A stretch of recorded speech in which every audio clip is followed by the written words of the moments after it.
I found the certified letter wedged in my screen door on a Tuesday morning, right as I was heading out to feed the chickens. The Henderson farm had been in my family since 1887, passed down through 5 generations of calloused hands and stubborn hearts. My great-great-grandfather built the main house with timber from our own woods. My grandfather planted the oak trees lining the driveway. My father taught me which fields grew the sweetest corn. Now, apparently, some HOA thought they owned a piece of it. The letter was formal, cold, typed on expensive paper. Notice of violation, unapproved agricultural equipment color.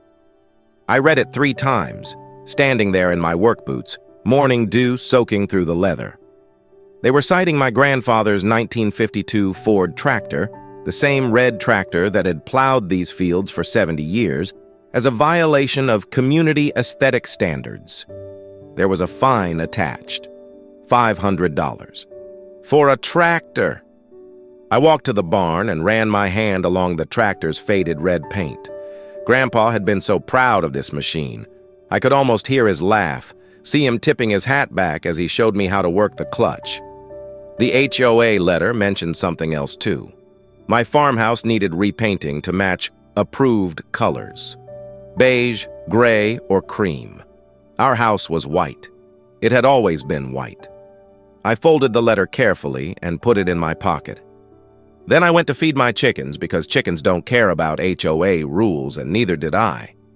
Not yet, anyway. The HOA situation started 3 years ago when Riverside Acres development broke ground on what used to be the Miller property next door. Tom Miller had sold his land to developers after his kids moved to the city. I understood, farming wasn't easy, and Tom was getting old.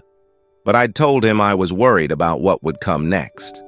He'd patted my shoulder and promised the developers assured him they'd respect the existing properties. That promise lasted exactly as long as it took them to finish their first model home. Riverside Acres marketed itself as country living with modern convenience. They built 200 cookie-cutter houses, each one exactly like the next, all painted in shades of beige and gray.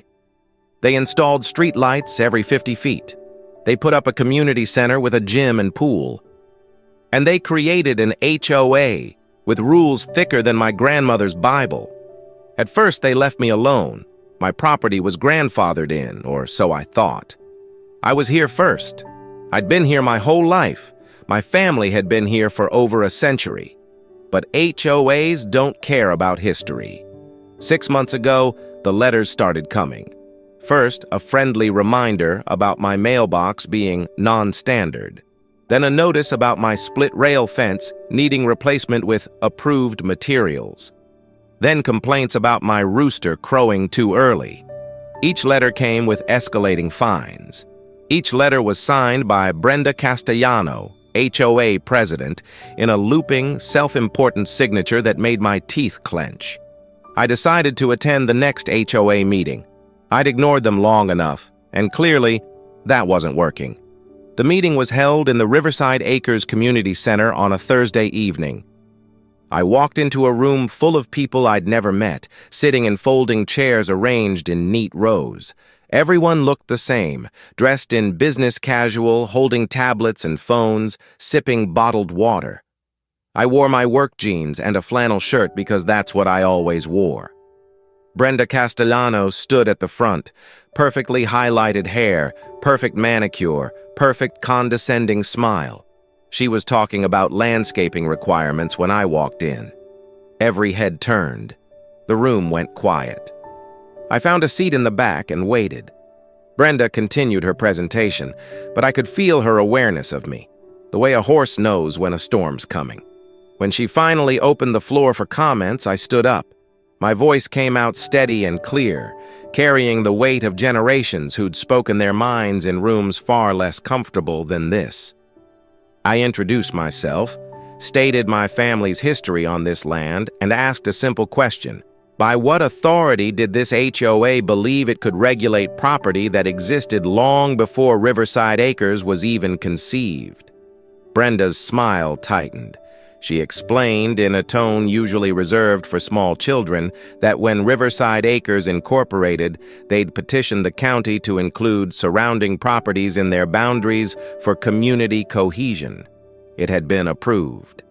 My property, whether I liked it or not, now fell under their jurisdiction. I left that meeting with my jaw clenched so tight I gave myself a headache. But I didn't go home and rage. I went to the county clerk's office the next morning. If there's one thing 5 generations of farmers taught me, it's that you don't fight what you don't understand. I spent 6 hours going through records. The clerk, a woman named Denise who'd gone to school with my cousin, helped me pull every document related to the Riverside Acres HOA incorporation. What I found made my blood pressure spike.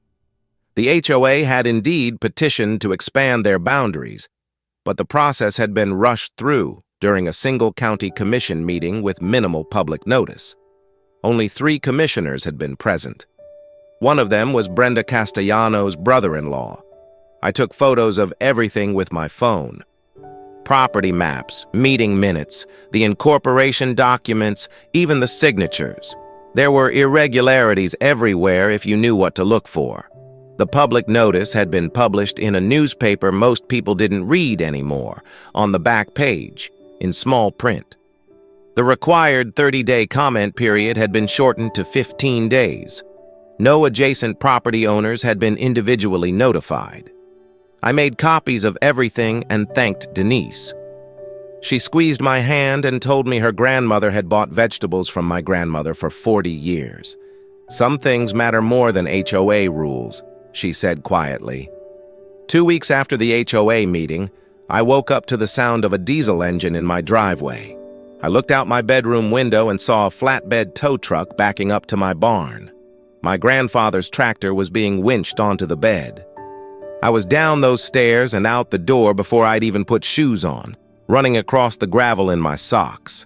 The tow truck driver was a young guy, couldn't have been more than 25, and he looked uncomfortable as hell when he saw me coming. I demanded to know what he was doing. He handed me a work order. The HOA had hired him to remove illegally colored agricultural equipment from my property. I told him he was stealing my tractor. He said he was just doing his job. We stood there in the early morning light, the tractor halfway loaded, and I could see he didn't want to be there. I asked him if he knew what that tractor meant. He shook his head. I told him. I told him about my grandfather saving for 3 years to buy it, about how it had harvested the crops that fed my family through good years and bad, about how my father taught me to drive on that very machine when I was 8 years old. The driver shifted his weight, avoiding my eyes. But he didn't stop winching. The tractor rolled onto the flatbed with a final metallic clank that echoed across my fields like a gunshot. I called my cousin James first. He was a lawyer, though he practiced family law, not property law. He listened to everything and promised to make some calls. Then I called my neighbor, Sarah Chen, who'd bought the old Peterson place 5 years ago. She'd been getting HOA letters too. Word spread fast in farming communities. By that evening, I had 7 neighbors in my kitchen, all of them dealing with HOA harassment. Tom Rodriguez had been cited for his vegetable garden being too visible from the street. The Johnsons got fined for parking their work truck in their own driveway. Sarah had violations for her chicken coop and clothesline. We sat around my grandmother's old table, the same table where generations of Hendersons had planned spring planting and discussed crop rotation, and we planned something different. We formed what we called the Original Property Owners Coalition. All of us had been here before Riverside Acres. All of us were being systematically targeted. Sarah, who was tech-savvy, created a shared document where we logged every violation, every fine, every interaction with the HOA. Patterns emerged quickly. The HOA was targeting working properties, farms, anyone with animals, anyone who didn't match their suburban aesthetic. They weren't going after the old Victorian house down the road or the historical church property. Just us. Just the people who actually worked the land. We decided to fight back, but smart. No angry confrontations, no property damage. We'd use their own rules against them. The lien notice came on a Friday, delivered by a process server who apologized 3 times before handing me the papers. The HOA was placing a lien on my property for unpaid fines and violations totaling $8,700. I read through the itemized list with growing disbelief. Tractor removal and storage fees. Fines for the unapproved paint color on my house. Additional fines for not attending mandatory HOA meetings. Late fees on top of the original fines. Penalties for continued non-compliance. They'd manufactured nearly $9,000 in charges in less than 4 months. A lien meant they could eventually foreclose on my home if I didn't pay. They could take my family's farm over paint colors and a tractor. I sat on my porch steps and looked out at the fields my great-great-grandfather had cleared by hand. The bean plants were just starting to flower. The corn was knee-high. The sunset painted everything gold and amber, the same colors that had blessed this land for over a century. My phone rang. It was James. He'd found a property attorney willing to take our case pro bono. Her name was Rachel Winters, and she specialized in HOA disputes. She wanted to meet with all of us tomorrow. I called Sarah, who called Tom, who called the Johnsons. The phone tree spread the news. We had a fighter, someone who knew how to battle HOAs in court. That night, I slept better than I had in weeks. Rachel Winters arrived at my farm on Saturday morning driving a sensible sedan and wearing jeans and boots that had actually seen mud. I liked her immediately. She gathered all of us in my barn. There were 11 of us now, more neighbors having joined after hearing about the lien. Rachel spread documents across a hay bale and got straight to business. The HOA's incorporation was legally questionable. The rushed approval process, the lack of proper notification to existing property owners, the potential conflict of interest with the commissioner, all of it could be challenged. But that would take time and money, even with her working pro bono. We needed a faster strategy that would apply immediate pressure. She outlined a 3-pronged approach. First, we'd file a formal complaint with the county about the HOA's incorporation process, demanding a review. Second, we'd attend every HOA meeting and document everything, building a case for harassment and selective enforcement. Third, and most importantly, we'd go public. Rachel had contacts at the local newspaper and television stations. Nothing made HOAs back down faster than negative publicity. We spent 3 hours planning. Sarah would handle social media. Tom would coordinate with the newspaper. The Johnsons would collect statements from everyone being targeted. Rachel would prepare the legal documents. And I would be the face of the story, the 5th-generation farmer being forced off her land by suburban busybodies. We all agreed, no backing down, no compromising. This was about principle now. The newspaper article ran the following Wednesday under the headline, "Local HOA Targets Historic Family Farms." The reporter, a young woman named Maya, had done her homework.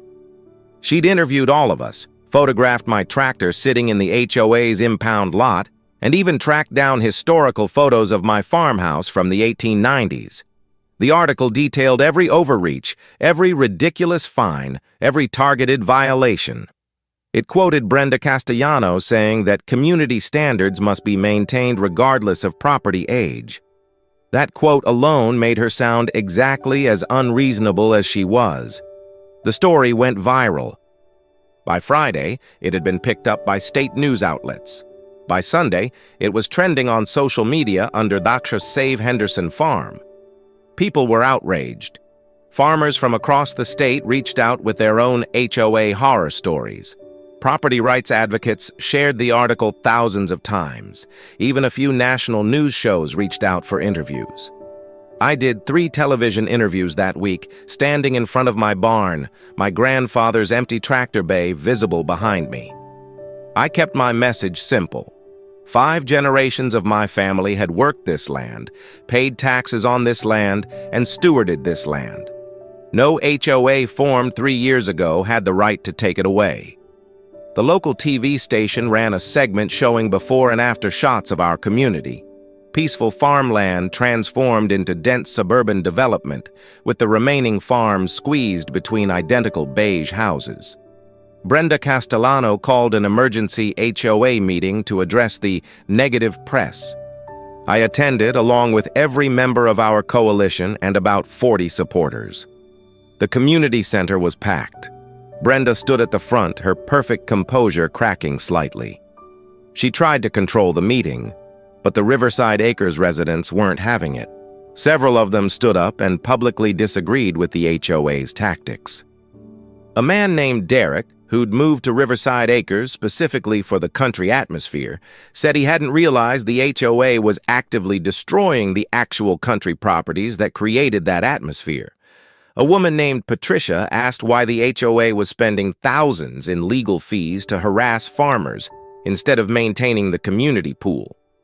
Another resident pointed out that his own HOA fees had increased 30% in 2 years, mostly to fund enforcement actions. The meeting devolved into chaos. Brenda tried to maintain order, banging her gavel, but nobody was listening anymore.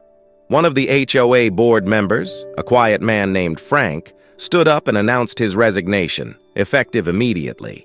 He said he'd joined the board to help maintain property values, not to bully people off their family land. 2 other board members followed his lead. By the end of the meeting, Brenda had lost her majority. The remaining board members called for a vote of no confidence. She was removed as president, escorted out by her own former supporters, her perfect hair finally disheveled. The county launched an official investigation into the HOA's incorporation process the following week. Rachel had submitted a formal complaint with all the documentation I'd gathered from the clerk's office. The investigation uncovered what we'd suspected. The process had been rushed, potentially illegal, and definitely unethical. The commissioner who'd pushed it through, Brenda's brother-in-law, had failed to disclose his relationship. The public notice had been deliberately obscure. Most damningly, the original petition had included forged signatures from several property owners who'd supposedly agreed to the HOA expansion, but had never actually signed anything. The district attorney's office got involved. Charges were being considered for fraud and abuse of power. Meanwhile, the new interim HOA board, led by Derek from Riverside Acres, voted to immediately suspend all enforcement actions against pre-existing properties. They returned my tractor the next day. Derek himself drove it back, apologizing profusely. The red paint was faded and chipped, but the engine still turned over on the first try, just like it had for 70 years. I walked around it slowly, running my hand over the hood, feeling the warmth of the metal in the afternoon sun. My grandfather would have laughed at this whole situation, I thought. He'd dealt with plenty of people who thought they knew better than farmers. They always learned eventually. Derek handed me the keys and offered a formal apology on behalf of the HOA. I accepted it with a nod. The county's final ruling came down 3 months later. The HOA's expanded boundaries were declared invalid. All properties that existed before Riverside Acres Incorporation were officially removed from HOA jurisdiction. We were free. Every fine was voided. The lien on my property was removed. The HOA was ordered to pay legal fees and issue formal apologies. Brenda Castellano's brother-in-law was censured by the county commission and resigned. Brenda herself moved away quietly, selling her Riverside Acres house below market value just to get out. The new HOA board, under Derek's leadership, actually turned out to be reasonable.